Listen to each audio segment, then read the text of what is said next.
Are you struggling to identify how channels or campaigns are performing? Is your analytics data messy, meaning that you have a lot of stuff in the unassigned category or a lot of items that you're not sure where they should quite go? Hi, I'm Muna from Munalytics, and today I'm going to be teaching you about UTM parameters. Let's start off with what are UTM parameters and why are they important? UTM parameters are sometimes referred to as digital bread, but essentially they are able to pass information back to your analytics tracking platform to provide more information about where this specific user has come from based on the URL. To simplify this, when someone clicks on a link, with the additional items we'll be adding to the link, it will send information back to the analytics platform telling them that this was a source, medium, campaign, or whatever else we want to pass through, really. Let's start with the 5 most common UTM parameters. UTM source. Where does this traffic originate from at a high level? For example, you could include a website such as Facebook, Google. It could be your newsletter that you've sent out via email. UTM medium. This identifies the what we like to call the marketing medium. What I like to think of this as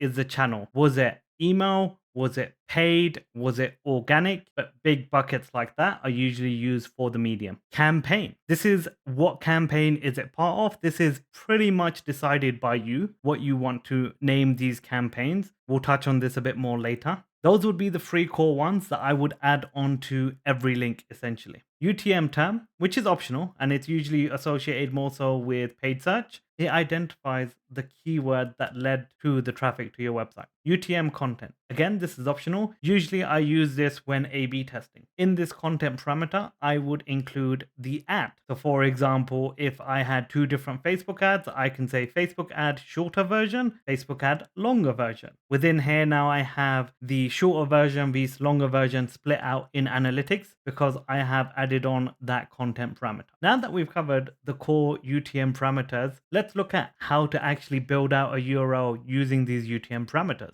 For the majority of the clients I work with, they use GA4. As long as the analytics provider you're using allows and counts UTM parameters, you can still use this same URL to build out a UTM parameter. So let's make up a scenario of how we're going to use this. I'm Munalytics and I'm sending out an email that has an offer in it for 10% off services. It's going to lead people to the homepage and it's my spring 10% off. I'm going to paste in my URL as the homepage. I'm not going to add in a campaign ID because I don't need one. The source is going to be a newsletter because this is going to be part of my monthly newsletter that I send out to individuals. The medium is going to be email. Now, the campaign I'm going to use here is going to be spring sale. As you can see, it's created this URL for me here that I would now copy. In my email, when linking back to the website, I would make sure that the link was this specific link.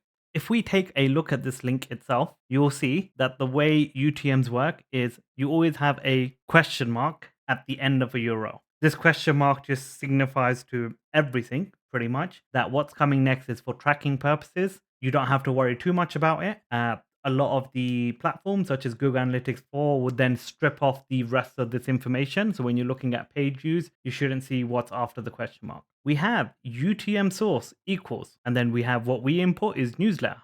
Between each parameter, you need an and. So you have and UTM medium equals email, and UTM campaign equals spring sale. Let's say I wanted to do an A/B test on this. In one of my emails now, I'm going to have a very cool graphic. And in the other one, I'm going to have my standard graphic. I could actually edit this URL myself without having to use the builder. And I'm just going to do that just to show you what it looks like. And UTM content equals, and for this one, I'm going to do cool graphic because this is for the cool graphic. What I'm going to do now is just go to this website using these URL tracking parameters just to show you that it doesn't really change anything on the page itself. But within my backend systems now, I've told Google Analytics 4 that the source is newsletter, the medium is email, the campaign is spring sale, and the content is a cool graphic because that's what we wanted to do with the email itself.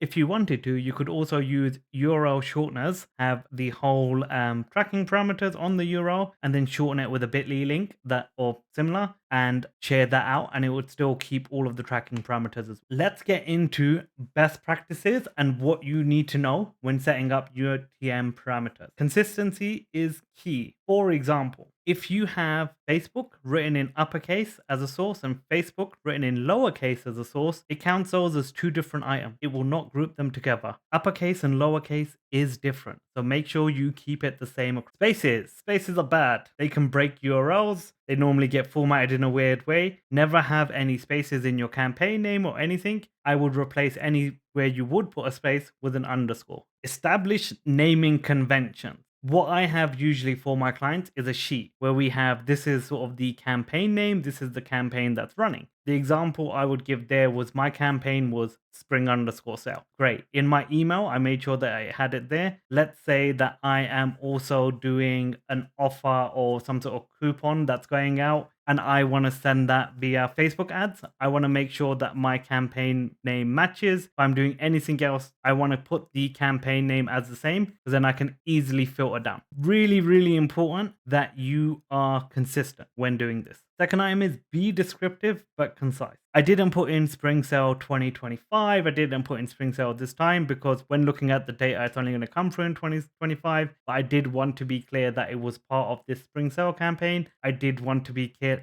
with the content. Easy to go overboard. What you want to think about is if you were to split out the data and filter by certain items, what would you want to filter by? What would you want to see be something else? Don't use UTM for internal links for the most part. Let's say you're linking from one page internally to another. Even if you have a banner, UTM links tend to mess up analytics, especially with Google Analytics. And what it can do is create a new session because now your source medium has changed. You can use UTM parameters to track everything. Some examples of this are emails, social media posts, influencer links. So if you provide something to an influencer, you can have a source medium on that. You can have the campaign with their name. You can have the content with their name. Campaign could be again spring sale. I had an influencer in the space. I asked them on my behalf to obviously advertise.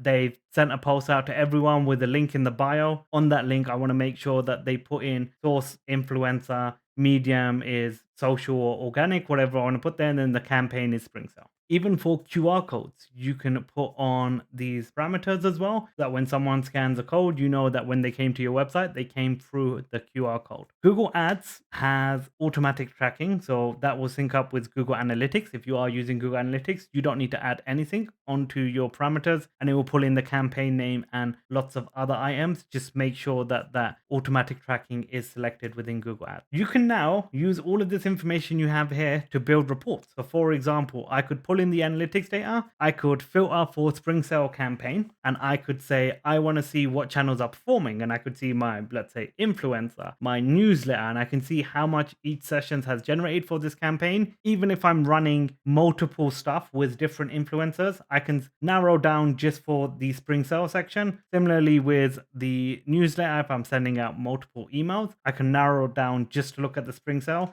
and see how that particular campaign is doing, as well as you can narrow down by pretty much any UTM parameter you've added in, which is why I say it's very important to be consistent, even across channels, because it just makes it that much easier when you're trying to display this data. That was somewhat of a basic high-level outline on UTM parameters. If you have any questions or comments or are stuck with anything at all, feel free to comment down below and I will get back to you as soon as I can. Thank you so much for watching.